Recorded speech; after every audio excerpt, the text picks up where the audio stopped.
السلام علیکم۔ ہم میں سے اکثر دوستوں کو یہ کہتے سنا گیا ہے کہ ہم تو دعائیں کر کر کے تھک گئے ہیں، ہماری دعائیں قبول ہی نہیں ہوتیں۔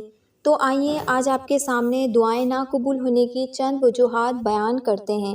ایک مرتبہ حضرت ابراہیم بن ادھم رحمۃ اللہ علیہ سفر طے کر کے بصرہ پہنچے تو آپ کے جاننے والے آپ کے پاس جمع ہو گئے اور آپ سے پوچھا، حضرت ہم اصرار کے ساتھ بھی دعا کرتے ہیں مگر ہماری دعا قبول نہیں ہوتی، آخر ہم کیوں اس لطف سے محروم ہیں؟ تو حضرت نے دعا نہ قبول ہونے کی وجوہات بتائیں اور ایک ایک کر کے ان لوگوں کو اس حال کے 10 اسباب بیان کیے۔ نمبر 1، تم کہتے ہو اللہ کو جانتے ہو مگر اس کے احکامات پر عمل نہیں کرتے۔ نمبر 2، تم قرآن پڑھتے ہو مگر اس کے مطابق زندگی بسر نہیں کرتے۔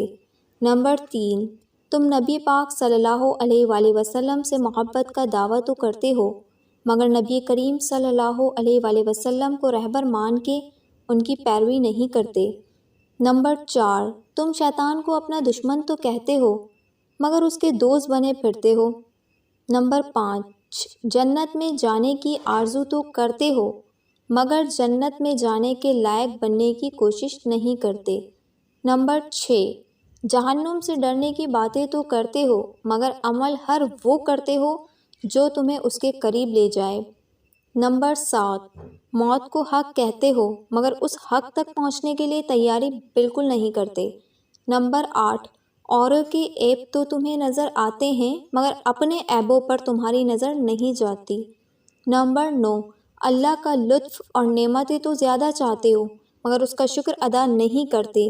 نمبر 10، اپنے ہاتھوں سے اپنے مردے دفناتے ہو مگر ایک دن تم نے بھی ایسے ہی دفن ہونا ہے، یہ بات بھول جاتے ہو۔